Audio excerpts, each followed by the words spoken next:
जो औरत टांगे उठाने के बजाय घोड़ी बनकर हमबिस्तरी करवाती है तो इसकी 3 निशानियां होती है। अस्सलाम वालेकुम दोस्तों, ये वीडियो ओनली एजुकेशन पर्पस के लिए है। नाजरीन, मियाँ बीवी का एक दूसरे से जिनसी और जिस्मानी सुकून हासिल करने के लिए हमबिस्तरी करना ज़रूरी है।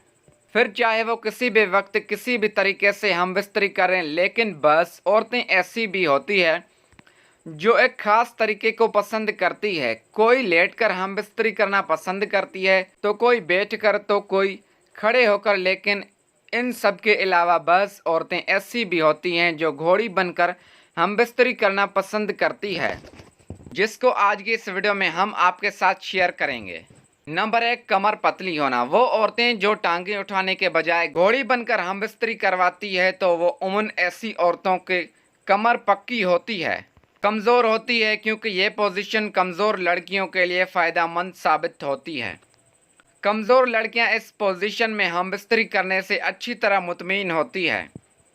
नंबर 2, छाती का बड़ा होना। वो औरतें जो टांगे उठाने के बजाय घोड़ी बनकर मर्द से हमबिस्तरी करवाती है तो ऐसी औरतों की छाती ओमन साइज में बहुत बड़ी होती है।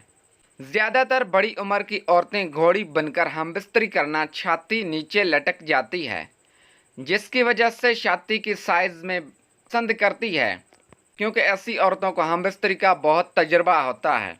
और जब हमबिस्तरी के दौरान घोड़ी बन जाती है तो इसकी और ऐसी लड़कियों को हमबिस्तरी के दूसरे तरीके में बिल्कुल भी मज़ा नहीं आता, इसलिए वो घोड़ी बनकर हमबिस्तरी करना पसंद करती है। नंबर 3, टांगें बड़ी होना।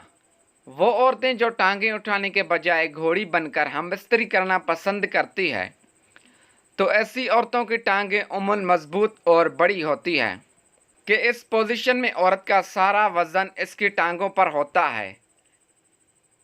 तो जिस औरत की टांगें मजबूत होती है तो वो इस पोजीशन को बहुत इंजॉय करती है, और जिन औरतों की टांगें कमज़ोर होती है तो वो फिर हमबिस्तरी के दौरान अपने जिस्म का बोझ बर्दाश्त नहीं कर सकती और बहुत कम घोड़ी बनकर हमबिस्तरी करना पसंद करती है। प्यारे दोस्तों, अगर आपको ये हमारी वीडियो पसंद आई हो तो वीडियो को लाइक करके चैनल को सब्सक्राइब ज़रूर करें और पास वाली घंटी के बटन को ऑल पे लाजमी सिलेक्ट करें इस तरह की और भी अमेजिंग वीडियो देखने के लिए।